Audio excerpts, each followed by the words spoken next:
God of War 2 has about 70 people on it.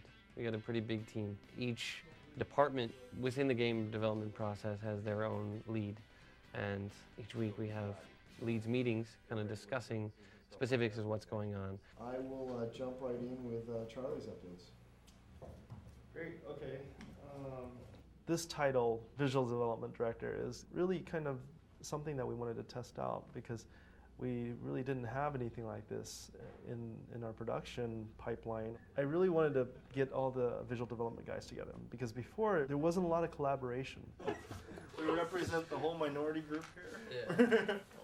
Anyway, this is actually what it's like. I want to get an update on what you guys have been working on this week. Okay. If you guys have been working this week, why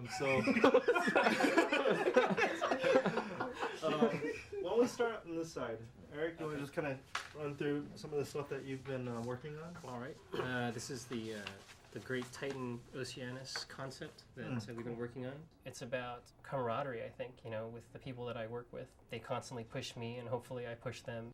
How big is this guy right now? He's huge. He's massive. It's just kind of about really enjoying yourself and really unleashing stuff in your mind to create something better than what we did before on God of War 1. It'd be so cool if we can actually fly through all this stuff. Oh yeah, I think they were talking about that. I don't know if it's going to happen. It'd be cool. I've been working on Isle horses. Cool. I'm definitely excited that I get to be part of, a team that gets to create this, world that people are going to see. It's just another take on Greek mythology, so it's really cool. Cool. Let's get back to work. To be able to form a team that we can really feel comfortable to say anything, whether it's critiquing each other's work or just wanting to hang around with each other, that part of it I'm probably most proud of on this time around. We switched gears and we started doing something completely different at the drop of a hat.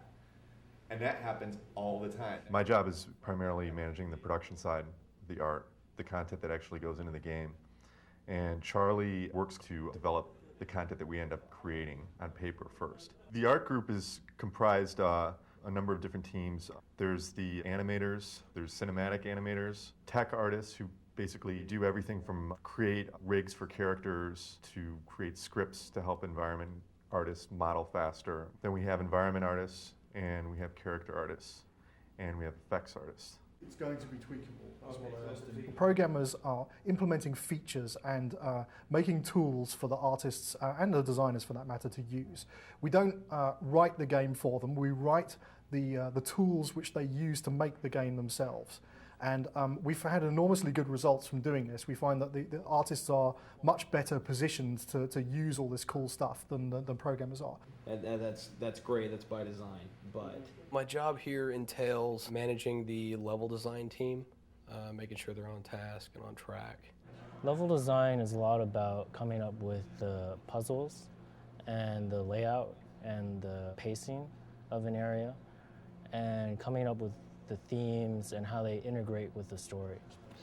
A really good puzzle is you come in, you know your objective, but you're not really quite sure how to reach that goal or objective. And it's kind of the process of going through and figuring out and having that aha moment, like, oh, I get it. And then you're able to go ahead and solve it. And as long as it's not too hard, not too easy, it's finding that sweet spot. Okay. You can trigger a camera from the lever that would transition, and then when you've successfully completed the lever, it'll be already transitioned, so it won't be like a big cut. All right. The challenge for the designers is we really have to focus on making it fun. I mean, a lot of ideas are good in theory and they sound like they can be really cool, but taking it from a concept and a thought and an idea to actually making it work and playing it are such different things. Our job is to really nail, hey, is this fun? Is it challenging for the player? Everything. I thought you only been focusing on animation. No. Well, yes. The whole experience. I'd say that the sound needs a total rework because the sounds of it crashing through, none of it sounds impressive. I want DTS 6.1. The best laid plans, it is exactly the best phrase for it because doesn't matter how well we plan something out. Doesn't matter how solid we think something is. When you get in there and you see it in 3 dimensions and you play it, you're like, wow. In my head and on paper, it felt different. We have to fix this, we have to change this. We'll magnify that by 1,000 because it's every single aspect has the exact same result. Each department, you know, art, animation, characters, visual development, programming, and design, that was pretty sweet. Only the best here at Sony Computer Entertainment America. We hold things together with really important tape.